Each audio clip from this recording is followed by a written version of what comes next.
My name is Elena Petrov. I was born in a small village surrounded by forests and wide green fields. Our village was quiet, and life moved slowly there.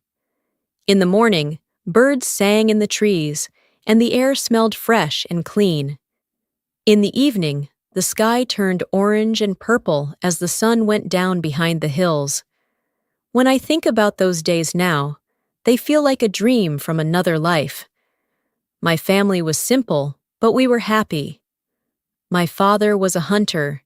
He was tall and strong, with a deep voice and rough hands from years of working in the forest.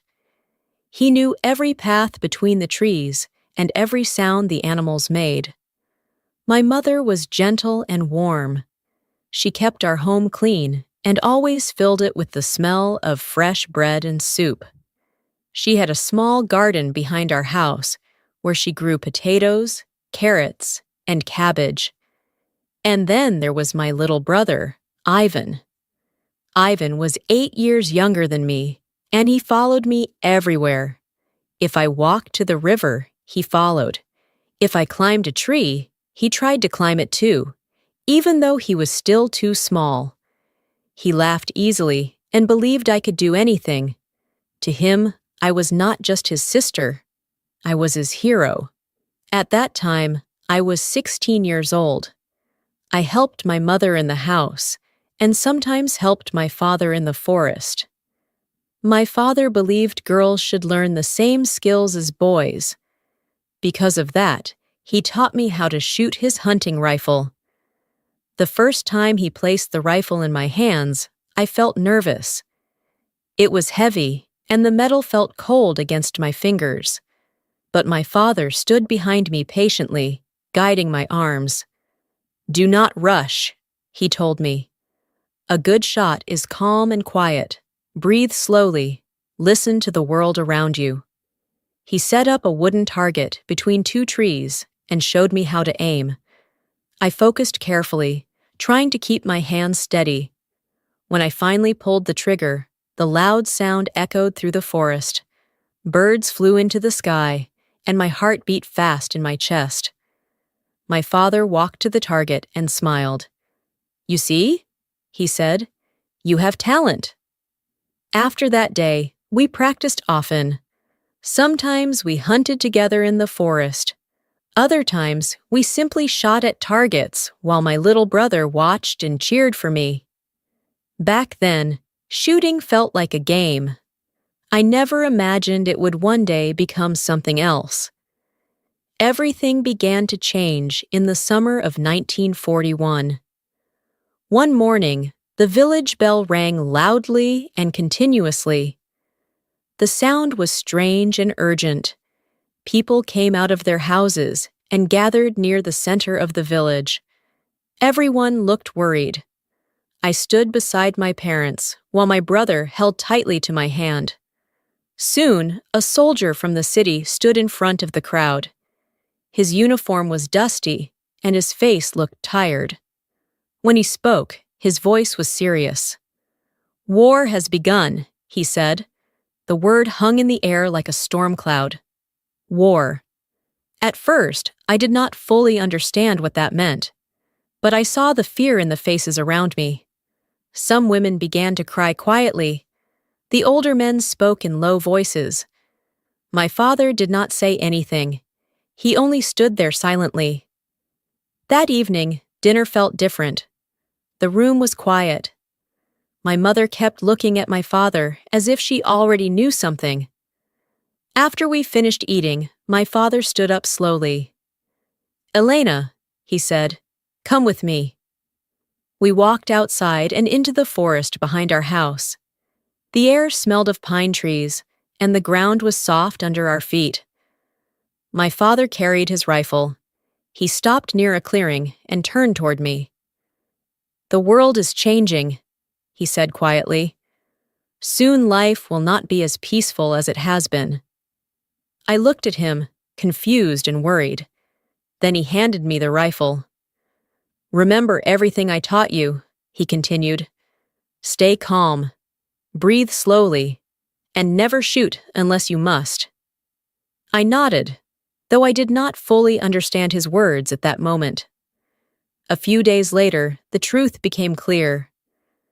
My father sat with us at the dinner table again, but this time his face looked heavy with responsibility. "I must join the army," he said. My mother froze. The spoon in her hand stopped moving.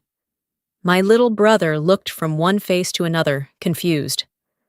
"Are you leaving?" Ivan asked. My father reached across the table and gently touched his hair.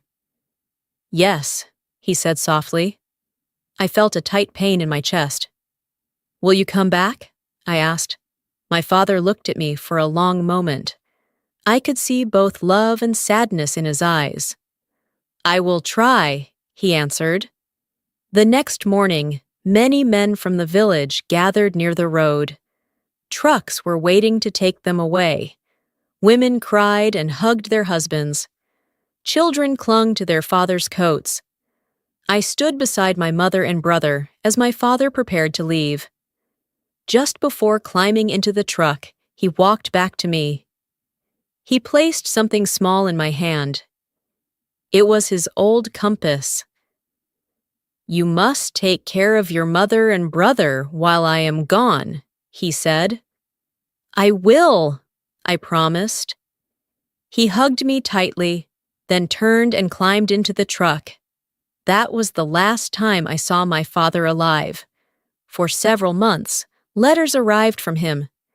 In those letters, he described long marches, cold nights, and the sound of distant gunfire. But he always tried to sound brave. Every letter ended the same way. "Stay safe. I love you." Then, one winter morning, another letter arrived.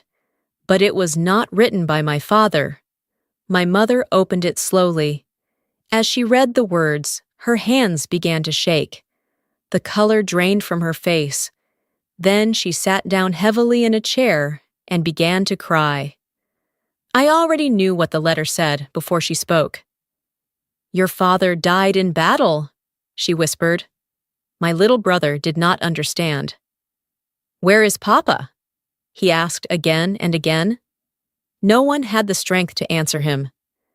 That night, I walked alone into the forest. Snow covered the ground, and the cold air burned my lungs. I held my father's compass tightly in my hand. For the first time in my life, I felt anger growing deep inside my heart. War had taken my father away, but it was not finished taking things from me. Months later, enemy soldiers reached our village. The day they arrived, the sky was filled with smoke and the sound of explosions. People ran in every direction, screaming and trying to escape. My mother grabbed our belongings quickly. "We must go," she said. I held my little brother's hand as we tried to follow her through the chaos. Then suddenly, a powerful explosion shook the ground. I fell to my knees as dust and smoke filled the air. When I stood up again, everything looked different. People were running, houses were burning. I looked beside me. Ivan was gone. "Ivan!" I shouted. I searched everywhere, but I could not find him. Then I saw my mother lying on the ground. She was not moving. The world around me became silent. In a single moment, everything I loved had disappeared. That night, I hid alone in the forest. The wind moved through the trees, and the cold wrapped around me like ice. I sat there holding my father's compass and staring into the darkness. I cried until there were no tears left. But slowly, something inside me began to change. The sadness turned into anger. The fear turned into determination. The war had taken my father, my mother, and my little brother. It had taken my home and my childhood. As I sat there in the freezing forest, I made a promise to myself. I would not run anymore. One day I would fight back. One day I would become strong enough to face the enemies who destroyed my life. And when that day came, I would make sure they understood the cost of the pain they had caused. At that moment, I did not know how I would do it, but the path that awaited me would lead to something I never expected. A life of cold patience, silent breathing, and deadly accuracy. A life as a sniper. And once I stepped onto that path, there would be no turning back. The night I lost my family, I stayed hidden in the forest until the sun rose. The cold wind moved through the trees, and the ground beneath me was frozen. I barely slept. Every small sound made my heart jump. I kept thinking enemy soldiers would find me at any moment. But morning finally came, and the forest slowly became brighter. Thin sunlight moved through the branches, and the snow on the ground began to shine softly. I stood up slowly. My body felt weak, and my legs were shaking. I had not eaten since the day before. My throat felt dry, but the cold air made it hard to swallow. For a moment, I thought about returning to the village. Maybe my brother was still alive. Maybe someone had found him. But when I walked closer to the edge of the forest and looked down at the village, my heart sank. Smoke still rose from many houses. Some buildings had burned completely. Soldiers were walking through the streets. I could see their uniforms, even from far away. I quickly stepped back into the trees. At that moment, I understood something very clearly. There was nothing left for me in that village. My home was gone. My family was gone. And the enemy had taken everything. I walked deeper into the forest that day, moving carefully and quietly. My father had taught me many things about survival. I remembered how to find clean water in small streams and how to follow animal paths through the trees. For 2 days, I walked alone. At night, I slept under large trees and wrapped my coat tightly around my body to stay warm. I ate small berries and roots that I found in the forest. On the 3rd day, I saw something that surprised me. In the distance, smoke was rising between the trees. At first, I felt afraid. I thought it might be enemy soldiers again. But as I moved closer, I heard something different. Voices. They were speaking my language. I carefully stepped out from behind a tree and saw a small group of people sitting around a fire. Some of them wore old military uniforms. Others wore simple village clothes like mine. They were not soldiers from the enemy. They were resistance fighters. One of the men noticed me standing there. He quickly stood up and looked at me carefully. "Who are you?" he asked. "My name is Elena," I said quietly. The man studied my face for a moment. Then his expression softened. "You are safe here," he said. Those words almost made me cry. The group gave me warm soup and bread. It was the first real food I had eaten in days, and the warmth spread through my body like sunlight. Later that night, I told them my story. I told them about my father joining the army, about the letter that said he had died, and about the attack on my village. When I finished speaking, the people around the fire were silent. One woman reached over and placed her hand gently on my shoulder. "You are not alone anymore," she said softly. The group was led by a man named Victor. He was older than the others, maybe around 40. His face was serious, and his eyes looked tired, as if he had seen many terrible things during the war. "These forests are our home now," Victor explained. "We fight the enemy from the shadows." I listened carefully. The resistance fighters attacked enemy supply trucks, destroyed equipment, and gathered information for the army. They moved constantly, never staying in one place for too long. I stayed with them for several weeks. At first, they did not allow me to help very much.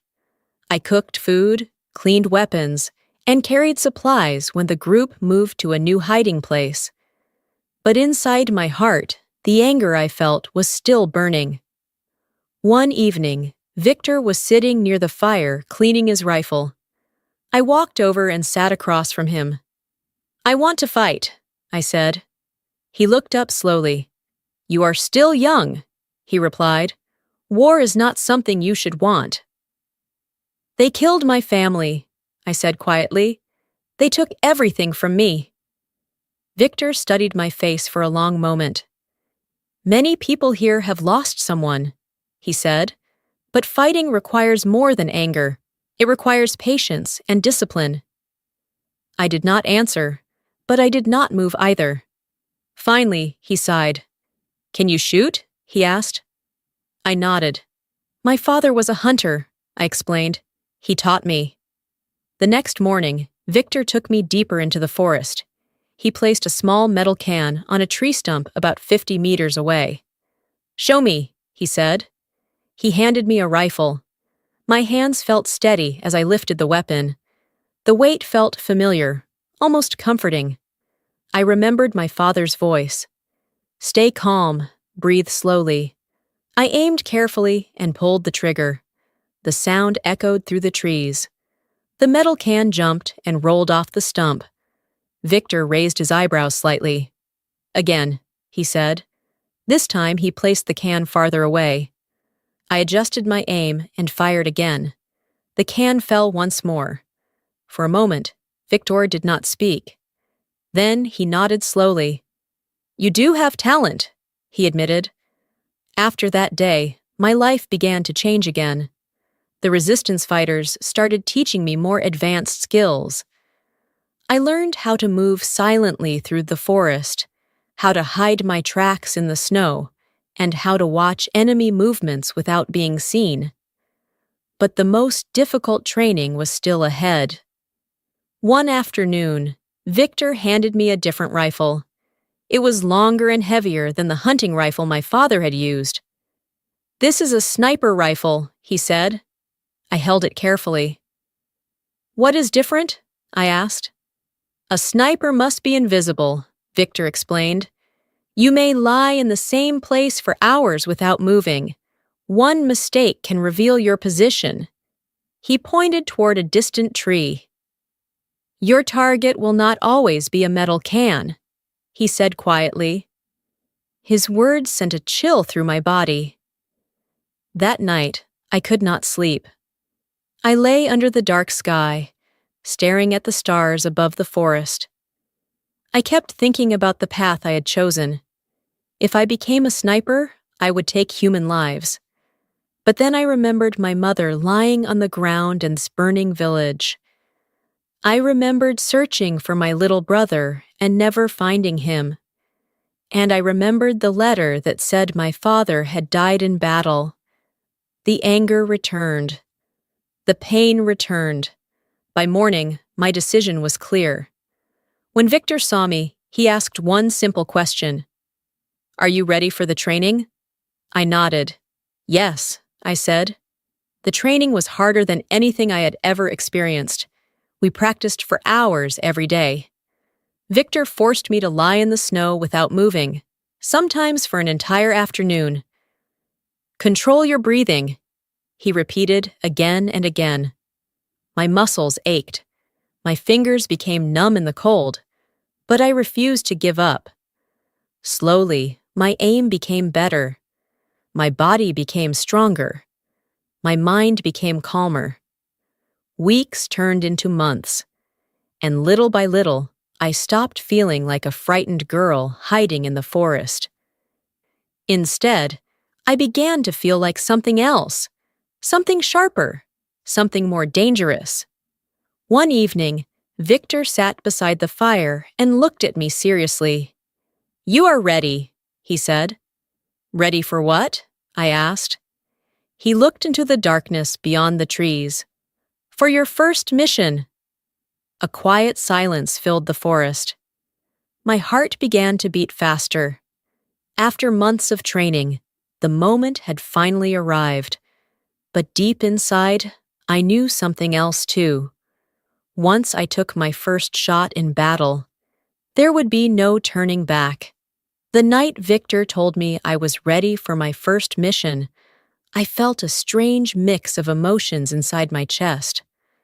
Part of me felt nervous, but another part felt calm and focused.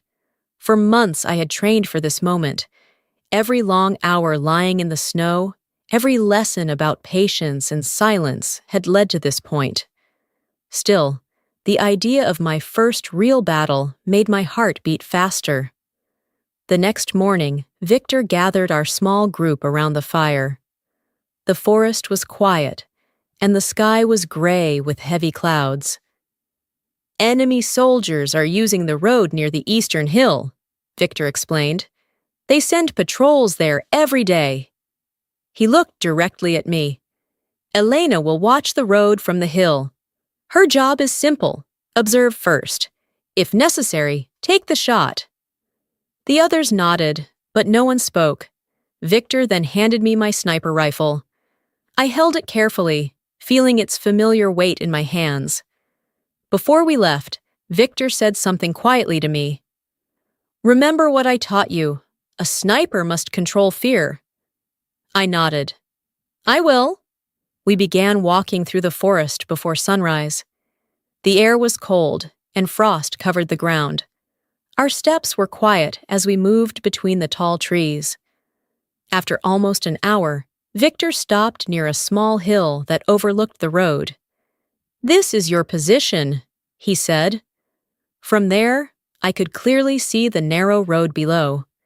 Enemy trucks and soldiers sometimes used that road to move supplies. Victor pointed to a group of thick bushes near the top of the hill. "You will hide there," he said. Then he placed his hand on my shoulder. "We will be nearby," he added, "but this moment is yours." I crawled slowly into the bushes and settled into position. The ground was cold beneath me, but I ignored the discomfort. I placed the rifle carefully in front of me and looked through the scope. The road below looked quiet and empty. For a long time, nothing happened. Minutes passed, then an hour passed. The hardest part of being a sniper was not shooting. It was waiting. I stayed completely still, just as Victor had trained me. My breathing was slow and steady. The forest around me was silent, except for the soft movement of the wind. Finally, I heard something. Voices. Soon after, 2 enemy soldiers appeared on the road. They were walking slowly and talking to each other. My heart began to beat faster. I lifted the rifle slightly and looked through the scope again. The soldiers became larger in my view. One of them laughed about something. The other kicked a small rock on the road as they walked. They looked like ordinary men. For a moment, my finger froze on the trigger. I remembered Victor's words. A sniper must control fear. Then other memories filled my mind. I saw my father smiling proudly while teaching me to shoot in the forest. I saw my mother lying on the ground during the attack. I heard my little brother calling my name before he disappeared. The pain inside my chest became stronger. I slowly breathed in. Then I aimed carefully. The rifle was steady. I pulled the trigger. The loud crack of the shot echoed through the hills. One soldier immediately fell to the ground. The other shouted in shock and tried to run. I adjusted my aim and fired again. The second soldier collapsed beside the road. Then everything became silent again. My hands trembled slightly, and my heart pounded loudly in my chest. I had fired many shots during training, but this moment felt completely different. I had taken a life. For a moment, I simply lay there, staring through the scope at the empty road. Soon, Victor appeared beside me. "You did well," he said quietly. His voice was calm, but I could see respect in his eyes. I slowly lowered the rifle. "I thought it would feel different," I whispered. Victor nodded. "War changes everyone," he said. That day was the beginning of a new life for me. After my first mission, the resistance group trusted me more. I joined more operations, always moving carefully through forests and fields. Each mission made me stronger and more disciplined. Sometimes I waited for hours in freezing weather without moving. Sometimes I watched enemy camps from far away, learning their patterns. Slowly, people in the resistance began to speak about me with quiet respect. They called me the Silent Hunter. But even as I became a skilled sniper, I never forgot why I had chosen this path. Every time I looked through the rifle scope, I remembered my family. The war lasted for many long years. During that time, I saw many terrible things.